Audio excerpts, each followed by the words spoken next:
Welcome to the Swell Suite, everybody. So in this episode, we talk with Amanda of Shitty Wine Memes. Yes, you heard me right. Shitty Wine Memes. We met Amanda back in July when we were at the Finger Lakes excursion, the Riesling conference. She was on a panel with Leslie, and we just had a really good connection with her, and so we had to have her on the show. So here is a little bit of her bio. Shitty Wine Memes is a Florida-based brand that brightens the day of an audience connected to wine. The Shitty Wine's merchandise is fashionable, fun, and great gifts for wine nerds. So here's our conversation with Amanda, and we also touch on the champagne shortage and also the wine glass bottle shortage. Cheers. Goodness, I saw your pictures in Tennessee. You look like you had a good time. Oh yeah, it's a marvelous facility. It is a marvelous facility, and it's going to be even greater when they finish adding the bed and breakfast. They're going to add a restaurant, and they're planning to add, they're going to actually start distilling on the property instead of just bottling. They're at a non-disclosed location as to where they're distilling at this time. Probably at Jack Daniels, but ain't nobody else. You ain't heard it from me. I asked, I was like, what do you mean you have an NDA on disclosure of where you're distilling? I was like, oh. Mm-hmm. And if for the listening public, I'm talking about Uncle Nearest. Whiskey. Nice. Yeah, so, I know Uncle Nearest. That's awesome. Very nice. It's the master distiller is a Black female, so it's interesting. I think she's the first African-American distiller. One female. Mm-hmm. So that's awesome. She's a great granddaughter of Nearest Green. So it's a very interesting story. That's awesome. They have a very cordial relationship between Jack Daniels and the Nearest family and the operators of the distillery. As it is now, it's still a working horse farm as well. So they have horses on the property. Huge. The property is so huge. So yeah. That sounds like fun. Were you in Tennessee specifically for that, or you were doing something else? Yeah, girl. I ain't trying to hang out in the South just to be hanging out. Now my thing, and if it wasn't with this group of sorors that I love so dearly, I don't know if I would have gone. But we were really nice. So we actually took a sprinter up from Atlanta. Oh, okay. And for a day trip back and forth. So yeah, we didn't stay in Tennessee. Oh, that sounds nice though. Yeah, it's about 3.5 hours from Atlanta to Shelbyville, Tennessee. It's a small horse town. So, speaking of the South, I participated in a Texas tasting on Monday. It was really interesting because y'all know I was nervous because the only person I knew who had Texas wine was Leslie, and it was not so great. The report that you gave me, it was not so great. So I was nervous. But anyway, I participated anyway. And we tasted probably about 8 wines, and they were good. They were good. They were really good. Like today, I'm glad I had my core events, so I didn't have to open every bottle. But today I'm drinking a Sensa Rosé from Slate Theory, and it is really good. I haven't tried any Texas wines. Well, you know what? Here. I asked if they were going to start distributing outside of their region, and they told me that they just don't have enough production at the moment. So, and they choose not to focus on distribution. So they want you to come to them.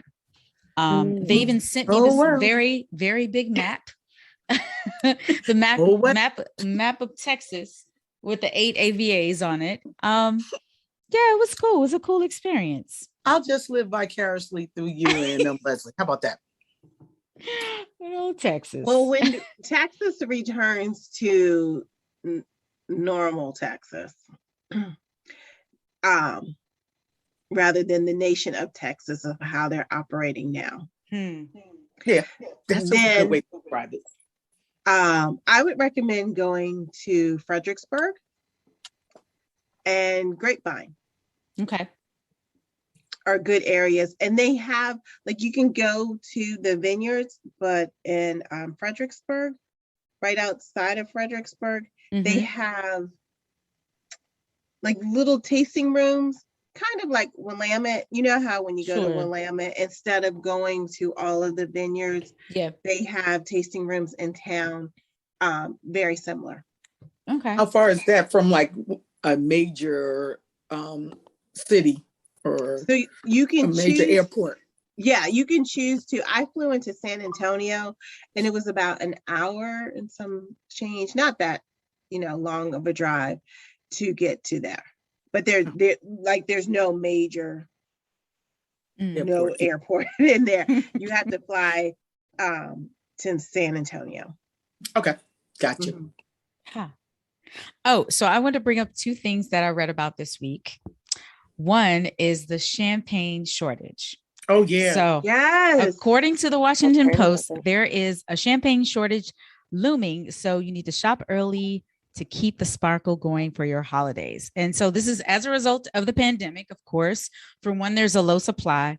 And then also, producers are required to hold a portion of each harvest, hold it back as a reserve wine to be blended for future harvests. So there's something that they have to do. And because of last year, it was a good but modest harvest. So they don't have as many grapes as they usually do, with 2019 even 25% lesser than that. And 2021 was 12 straight days of frost. Then you add on the tariffs and then the pandemic. So there is a champagne shortage. It is real, Syrah. Yeah. Because a couple distributors told me, which I need to get on, you need to decide what you're going to do, because after a certain date, then there's only so much available. And then based on size, which, we're not very big, you will be appropriated how much champagne you can get. Wow. Have they given a time frame, Leslie, or did they give a time frame of when they think things will be back to normal? Or they have not talked about like, oh, this will only be for the next 10 months or what have. No, it is basically, here's your little breadcrumb. Good luck to you.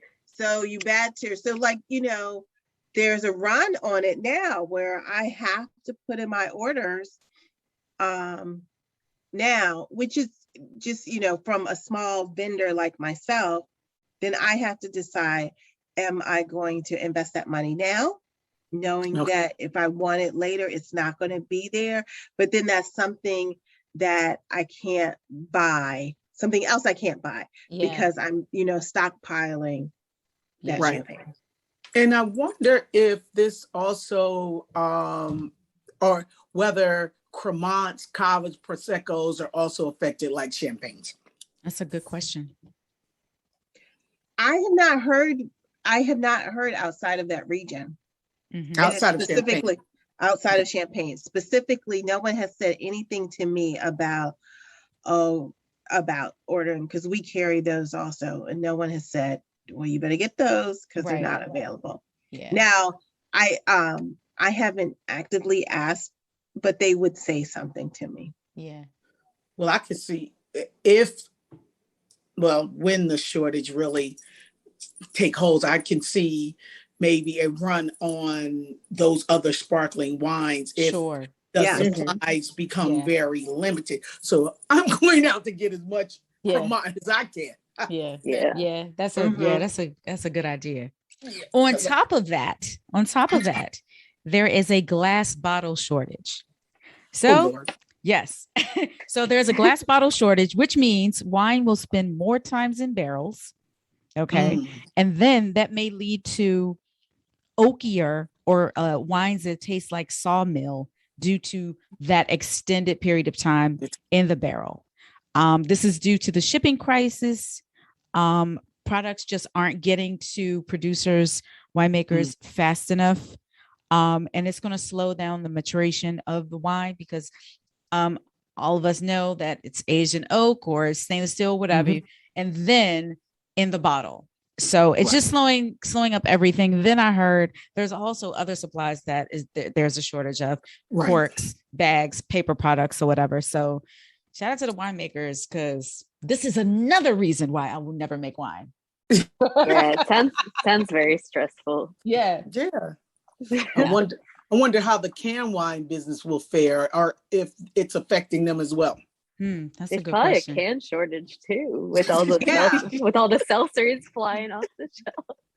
This is true. I think it's just, it's just across the board. Yeah. Yeah. So Amanda, welcome to the Swirl Suite. Hey, Hello. Amanda. Hey, Amanda. How are you? Doing well. Like here in South Florida. Just doing my shitty thing. And just being shitty. I love just being shitty. I don't know. So for those who don't know you, please introduce yourself.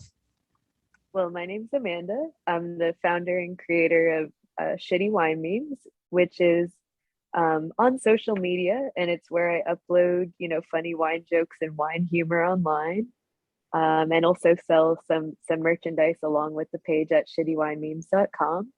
And yeah, I've been working in the wine industry for about 10 years now. I'm a huge wine geek and nerd, and I was super excited to go to FL Excursion where I met all of you beautiful ladies at FL Excursion, which was a great time.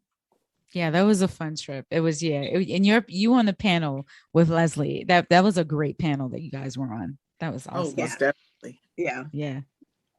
So how exactly did you get into wine? Well, I didn't grow up with wine on the table. Like we weren't really a family of wine drinkers. It was always like Coca-Cola or like soda or juices. So like we didn't really have wine on the table.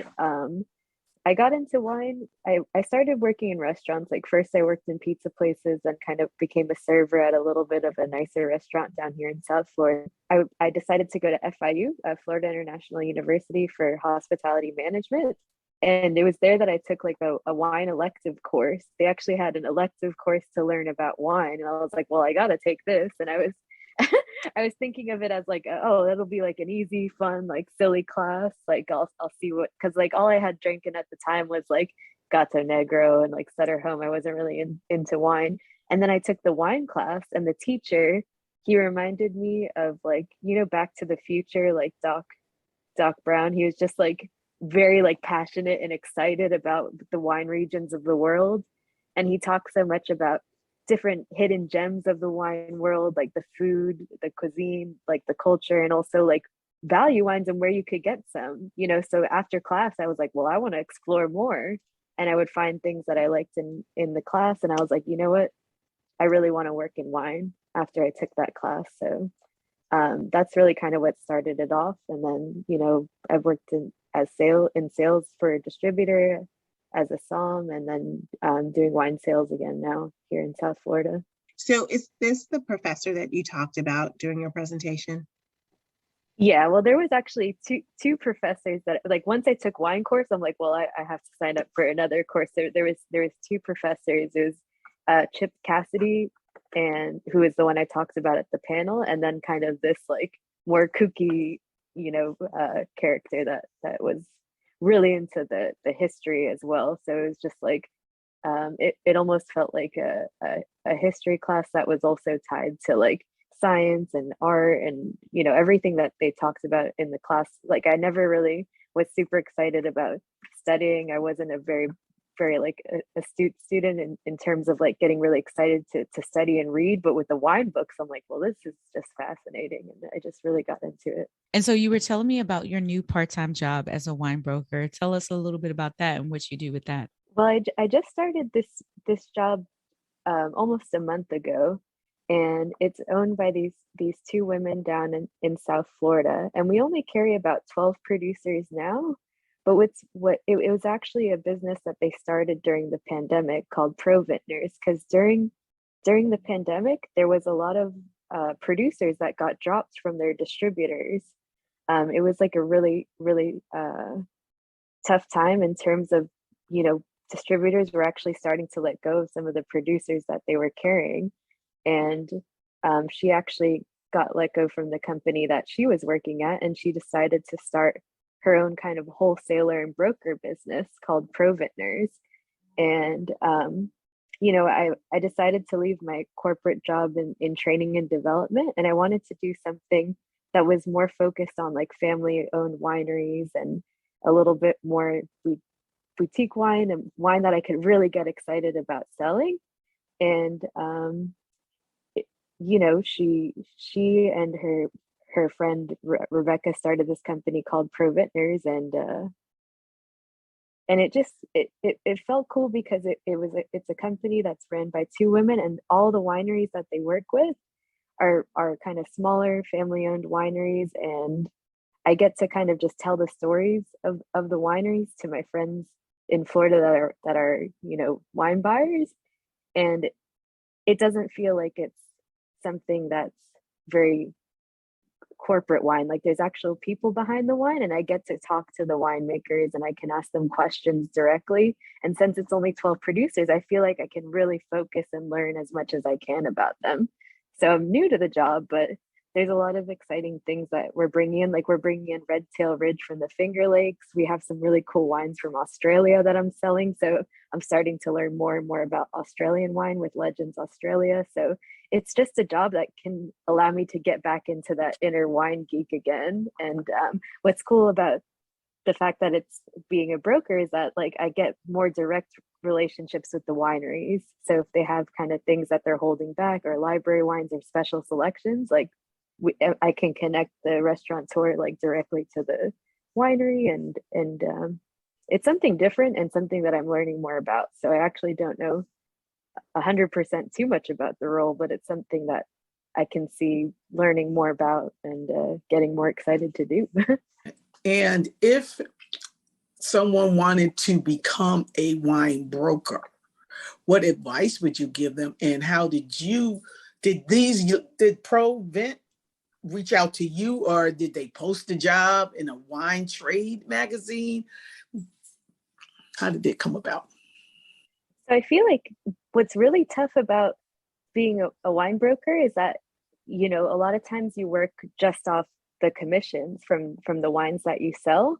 So I feel like to be a wine broker, like you want to be someone that has people in mind, like people that work in the business that you can talk to and sell the wines to. So I feel like having a background in either working in restaurants or distribution already helps. And then also wine, it's more, at least for this role, it's definitely more of a part-time thing that can grow if you find a really good audience for these wines. So if you are brokering wines, you want it to be something that's exciting, that's fun, and that you can get an audience, especially in your local market, excited about. So it's basically starting a trend or a wine from the ground floor up, and having those good relationships with the wineries and growing an audience for those wines. So I would say, like with Pro Vintners, it was actually my old boss from a restaurant who does wine tours now.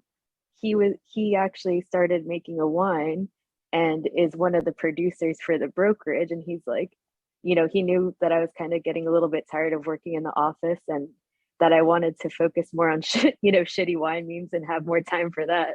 So he was like, oh, well, they posted it on like winebusiness.com and wine jobs, but, I was looking for something more part-time that I could do that was more actually in contact with the wines. Because what I realized more and more is that I was just sending more and more emails, more and more Zooms, and I wasn't actually tasting or pouring the wines or interacting with the actual wine community down here in South Florida. So I think it's something that you have to be excited about, want to work with the wine community, and then see what's out there, and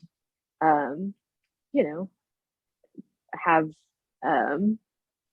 basically just have a passion and see it. But in terms of becoming an actual wine broker, it's something that I'm learning so much and learned like so new to that I feel like it's something I couldn't even explain. Gotcha. Yeah. Thank you. For the shitty wine memes, like tell us how this got started because everybody seems to love it. We love it. Well, like I have a group of wine nerd friends here down in South Florida, and I would sometimes like send memes just via message or text.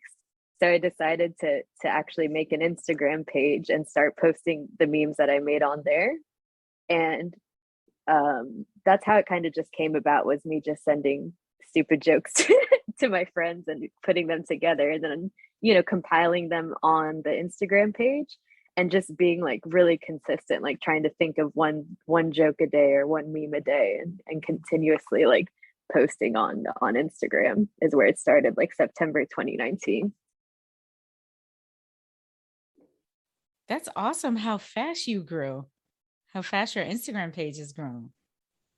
I think a big part of it was, you know, like definitely the pandemic. People had a lot of people had a lot more time on their hands, especially people in our industry, like, you know, in the wine industry and restaurants. So a lot of the growth came during that period where people were spending so much more time on social media and virtual. So it kind of just all combined with what was going on with the page.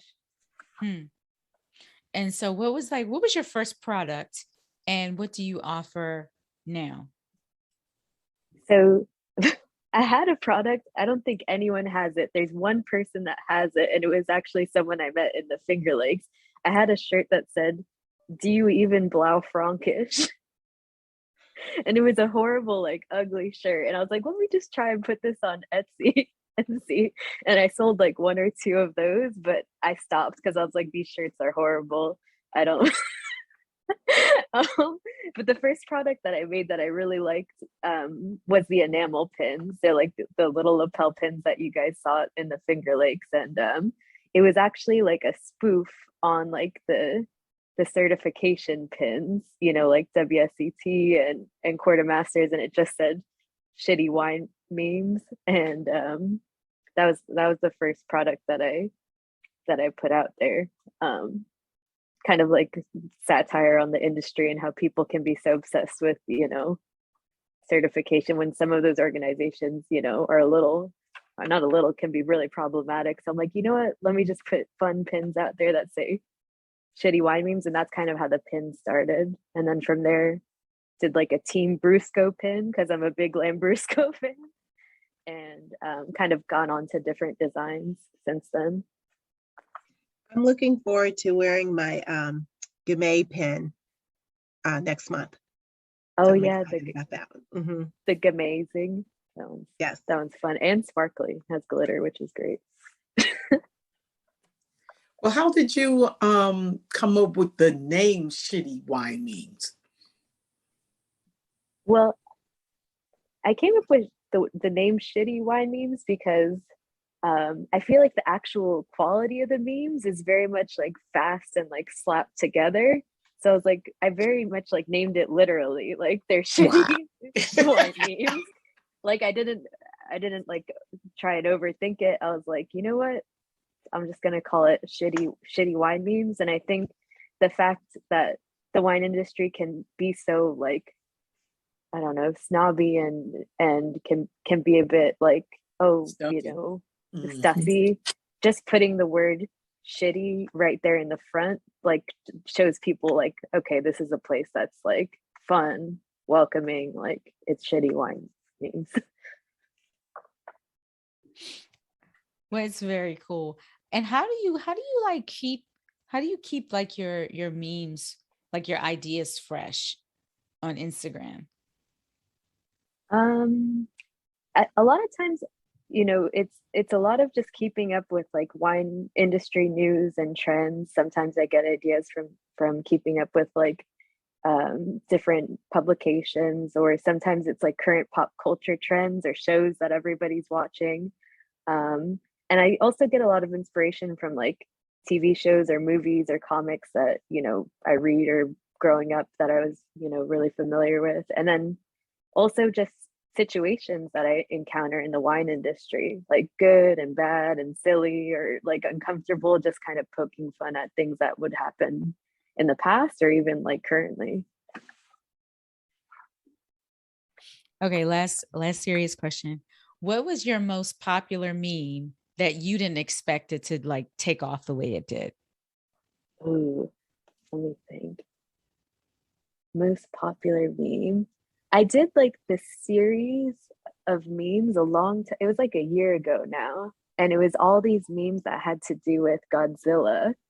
So I put like Godzilla in all these different silly wine situations. Like Godzilla's like arguing about stainless steel or aging in oak, and it was like the Mecha Godzilla versus regular Godzilla, like Godzilla with the fire coming out talking about how the alcohol was too high. Like a Godzilla like spitting wine out, a Godzilla like with a charcuterie board. So I did like 10 of those, and I feel like people like when there's like a long theme of the memes, like it's a consistent different post but all with the same theme. So I did like 10 Godzilla memes, and that's where kind of the Godzilla pins come from too. I think I really like kind of that old claymation. God, I just think it's like fun and kind of silly too.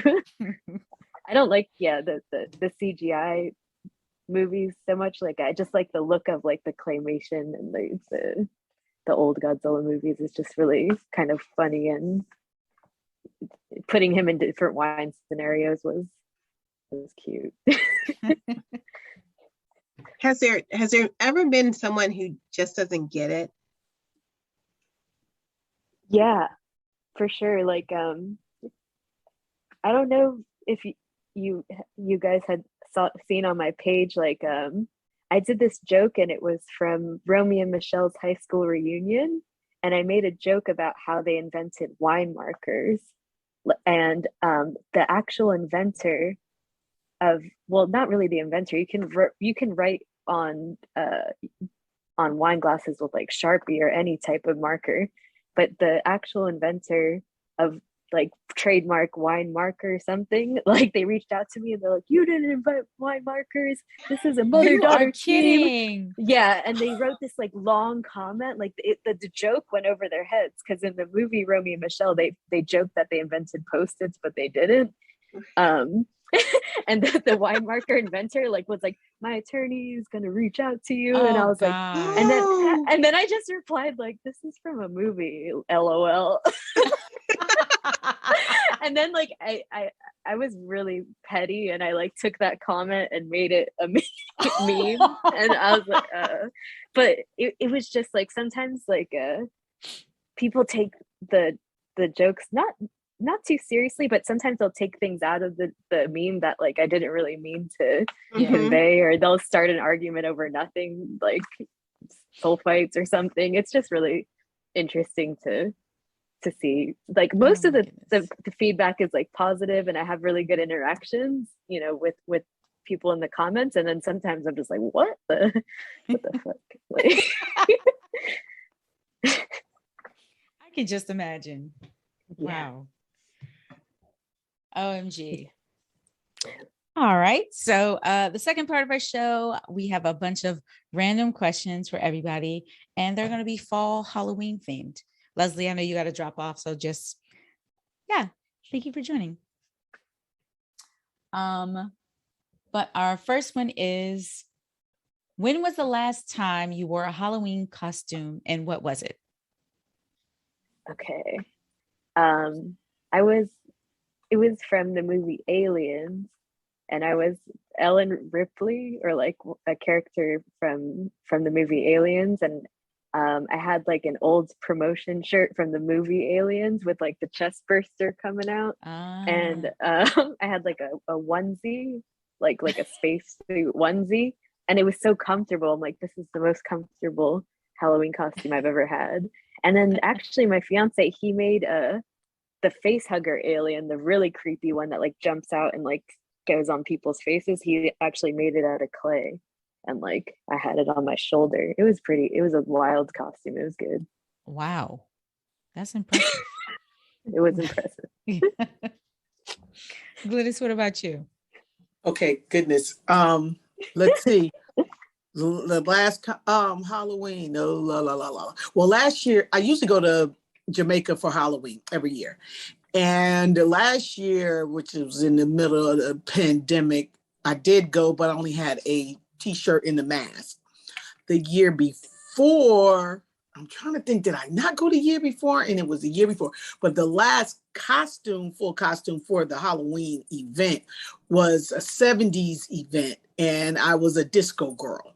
So I had a like psychedelic jumpsuit on with 70s glasses and platform shoes and that kind of stuff. And I actually won best dressed costume.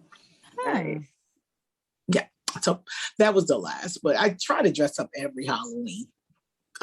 If I'm, going to a Halloween party. So I don't know if we're dressing up this year. We're just going to my cousin's house. So might just do the T-shirt again. Huh. My last costume was actually a while ago. But I was Neo from the Matrix. So I had a long black coat on and the shades, and yeah, it was very simple, but everybody got it though. Everybody got it.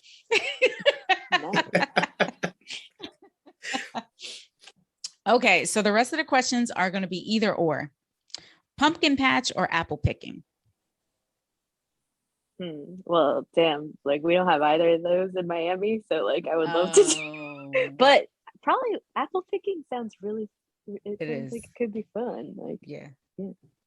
Definitely apple picking, because what we do with them big ass pumpkins? I'm not gonna make no pumpkin pie. I'm not gonna make anything out of the pumpkin, and then the squirrel's just gonna eat it if I put it on it. No. Yeah, I would like pick one pumpkin and be like, okay, this is heavy. I'm done. Yeah. Right. It's more tradition, I suppose. Like every year when I was a kid, it was something that our school did. So, and my mother loves a pumpkin patch. She just likes the fall theme and everything surrounding it. So that was always the thing. So I'm actually going to pick the pumpkin patch, the cider and the hay rides and stuff. It's all very cute. It's all very cute. Okay. If you're trick-or-treating, what candy do you eat first? Nerds. I love nerds. They're like crunchy and tart. Every time I get like the little box of nerds or a nerds rope, even better. Like, yeah. Have you guys tried the nerds ropes? I have not had the nerds rope. No. No. Go find the nerds rope. It's like a gummy with nerds stuck to it. It's great. Ah, okay. Okay. All right, Glenn, so what about you? The Twix and Snickers. Yeah. Same. I am definitely the Twix, Snickers, and the little bags of peanut M&Ms. I go for the chocolate first. Yeah. Yep. Yeah, absolutely. Unless they're giving away cotton candy. Now, if they were giving away cotton candy, you'd be done. Oh, you didn't ask that question. I'm sorry. Haunted house or corn maze? Oh, I would say haunted house because I'm horrible with like directions and I have like a fear of being lost and like people just forgetting about me in the corn maze. At least with the haunted house, people like will eventually like help you get out. You have to kind of like there's a path, but corn maze just sounds creepy. Oh. Do I have to do either? Can I just be sitting out in the car waiting for everybody else with the wine? I mean, let me tell you. I haven't been to a haunted house in God knows how long. I have been to a haunted house several times. So I guess it would be the haunted house too. Because I ain't trying to be in no field, period. Black folks don't need to be in no field. I'm not doing it.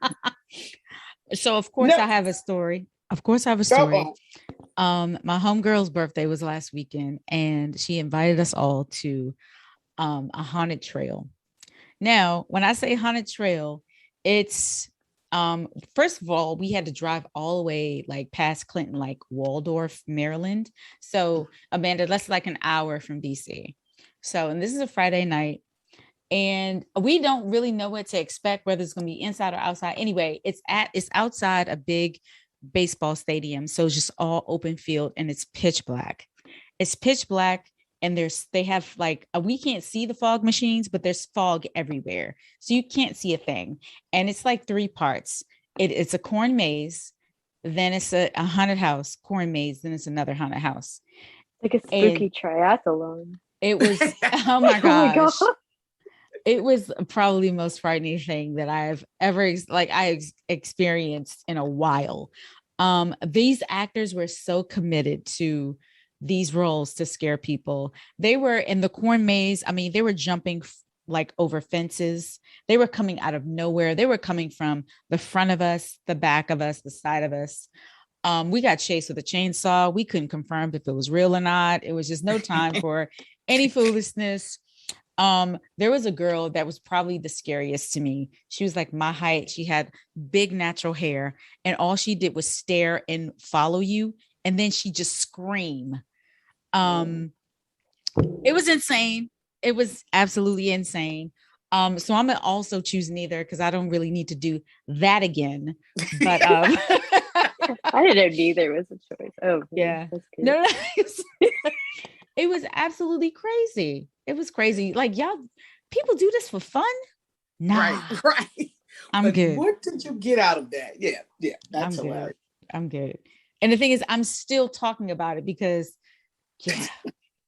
yeah. And we were probably the oldest people in there. Everybody else was like a teenager or, their 20s. Like, it was a group of 12 of us, 12 Black folks. Like, we ain't got no business out here doing this. Oh my God. All right, next question. Crackling fireplace or falling rain, as in the sounds? What's more soothing? Rain for me. I love rain. I can go stand outside in it. Like I love to hear it. I open up the windows. I love the smell. Mm-hmm. Yeah, I'm a rain person. Yeah, Amanda, what about you? It's like a lot of rain here in South Florida, and like no fireplaces. So I feel like every time I'm with the fire, I'm like, oh, it's super nice because like I remember like I was once for work like in Indiana. I was like, what is that smell? It smells so good. They're like, well, that's everybody's fires. Like, whoa, like you never. Yeah. So it's just like a very like, and then I love like s'mores. So I'm gonna say, I guess you don't really put s'mores in a fireplace. It'd have to be like outdoors, right? I mean, it's a fire. You could if you wanted to. Indoor s'mores. You could get away with that. I mean, and you know what? It's fall. It's fall on the East Coast. So like in the morning, it smells like a fireplace as soon as you walk out. Like you can smell it. It's really, really nice right now. We're just enjoying this nice weather while it lasts because we know we're going to blink and it's going to be 30 degrees. Wow. Okay. Pumpkin seeds or sunflower seeds? Pumpkin seeds for me all day. Pumpkin seeds. I'm going to say pumpkin seeds too because I'm like really lazy and I can't do and I don't like the sunflower seeds. It's like too much work. Just give me the pumpkin seeds.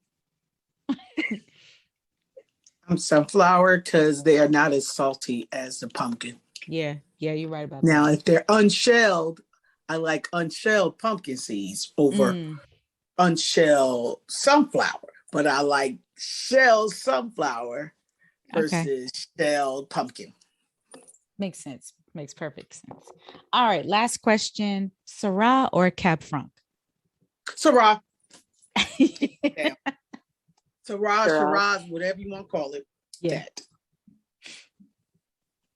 I'm going to say Syrah too, even though Cab Franc Chronicles is going to kill me.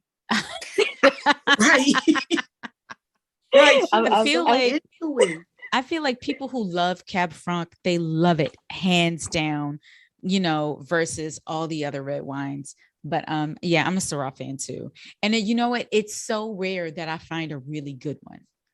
But yeah, huge Syrah fan. Good Syrah is like the best. Like I love Syrah so much. It's definitely like I think it's my favorite grape for sure. Gotcha. Well, that was our last question. Well, good. Well, Amanda, it was so good to see you again. And I hope it won't be as long before the next time we see you. When you get married?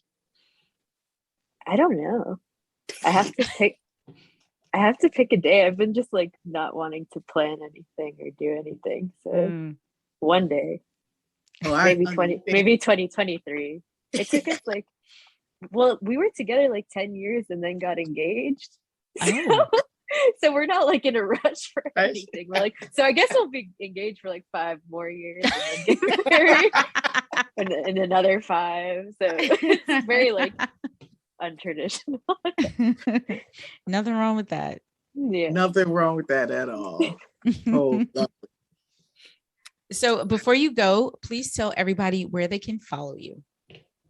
Okay, so you can follow me at Shitty Wine Memes, all one word, on Instagram. I also have Facebook and Twitter. I'm failing miserably at TikTok. But it's there too. And then www.shittywinememes.com for all like the merchandise. Awesome. Well, thank you again for joining us. We really appreciate it. Thanks for joining us, Royal Sweet Guys. We hope you enjoyed this episode. Don't forget to like and subscribe and leave a comment. Be sure to follow us all and follow Amanda at Shitty Wine Memes. Cheers.